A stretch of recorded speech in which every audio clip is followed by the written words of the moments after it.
कभी सोचा है, ट्रैफिक में कोई गाड़ी कट मार दे या ऑफिस में अचानक कुछ गड़बड़ हो जाए और एकदम से पारा चढ़ जाता है। हाँ, वही गुस्सा। लेकिन जब ये गुस्सा हम पे हावी हो जाता है तो हमारे शरीर और दिमाग के अंदर आखिर चलता क्या है? चलिए आज इसको ही थोड़ा खोलकर समझते हैं। तो सबसे पहले ना एक बहुत बड़ी गलतफहमी को आइए दूर करते हैं। अक्सर लोगों को लगता है कि गुस्सा करना एक बुरी चीज है, पर सच तो यह है कि ऐसा बिल्कुल नहीं है। ये एक बिल्कुल नेचुरल, जरूरी ह्यूमन इमोशन है। एक तरह से हमारे अंदर का अलार्म सिस्टम है। हाँ, बिल्कुल सही सुना। गुस्सा आना आम बात है।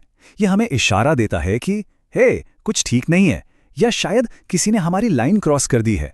और यही इमोशन हमें अपना बचाव करने के लिए तैयार भी करता है। हम सब इससे गुजरे हैं, है ना? ये तो हमारे होने का एक हिस्सा है। लेकिन यहां एक बहुत बड़ा लेकिन है।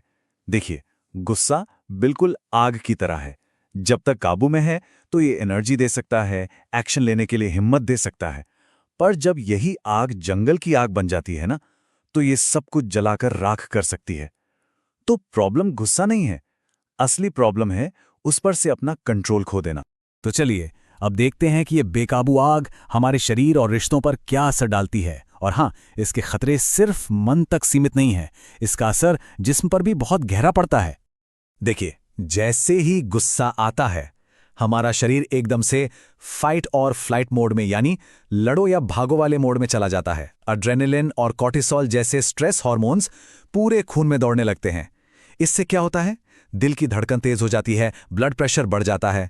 अब जरा सोचिए, अगर ऐसा बार बार हो तो बेचारे दिल पर कितना प्रेशर पड़ेगा। और आगे चलकर इससे दिल की गंभीर बीमारियों का खतरा भी बढ़ जाता है। और बॉडी को जो नुकसान होता है वो तो है ही, लेकिन हमारे रिश्तों पर इसका असर और भी गहरा पड़ता है। जरा सोचिए, गुस्से में कभी किसी अपने को कुछ कह दिया, वो शब्द शायद कभी वापस ना लिए जा सकें। रिश्ते में एक दरार पड़ जाती है। असल में गुस्से में हमारा जो सोचने समझने वाला दिमाग है ना, वो थोड़ी देर के लिए आराम करने चला जाता है। और फिर हम ऐसे फैसले ले लेते हैं जिनका पछतावा शायद जिंदगी भर रहता है। तो इतने सारे नुकसान देखने के बाद सबके मन में एक ही सवाल आता होगा कि इस पावरफुल इमोशन को काबू में कैसे किया जाए? क्या इसका कोई इलाज है, कोई रास्ता है? तो जवाब है हाँ, बिल्कुल है। और इसका जो रास्ता है ना, वो इतना आसान है कि सुनकर यकीन नहीं होगा।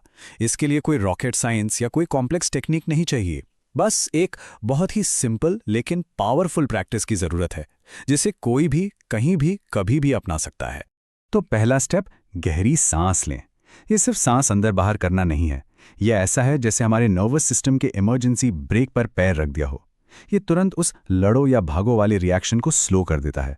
स्टेप नंबर 2, थोड़ा रुकें, पॉज।